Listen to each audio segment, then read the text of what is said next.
10 জুনের আগেই দেশের মাটিতে খেলবেন হামজা।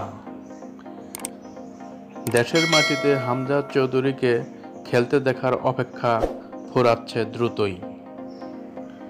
আগামী 10ই জুন সিঙ্গাপুরের বিপক্ষে নামার কথা দক্ষিণ এশিয়ার অন্যতম সেরা ফুটবলারের। তবে তার আগেই হোম গ্রাউন্ডে অভিষেক হয়ে যেতে পারে ইংলিশ প্রিমিয়ার লিগে খেলা হামজা চৌধুরীর।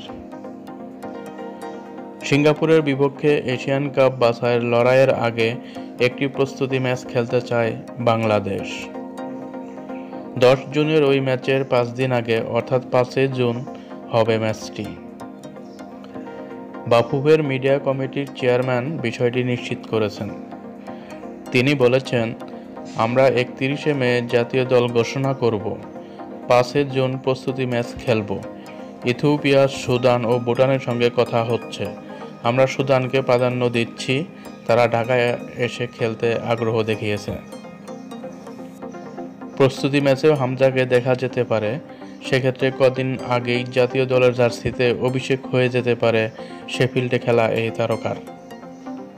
বর্তমানে ইংলিশ চ্যাম্পিয়নশিপে খেলছেন হামজা।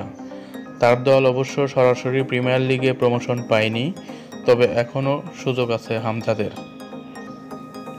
এই তো সেদিন এসেছিলেন হামজা, কিন্তু রেশ রেখে গেছেন অনেকটা। ইংলিশ প্রিমিয়ার লিগে খেলা মিডফিল্ডার স্বপ্ন দেখেছেন, কোটি ভক্তকে দেখিয়েছেন, বাংলাদেশ দলের হয়ে খেলেছেন এবং অল্পতে রেখে গেছেন বড় ছাপ। ভারতের বিপক্ষে লড়ে আবার ইংল্যান্ডে যাওয়ার আগে হামজা বলে গেছেন, দেখা হবে জুনে। তো এই ছিল সর্বশেষ খেলার সংবাদ। সামনে আরও আপডেট খবর পেতে অবশ্যই চ্যানেলটিকে সাবস্ক্রাইব করে রাখবেন। সবাই ভালো থাকবেন, সুস্থ থাকবেন। আল্লাহ হাফেজ।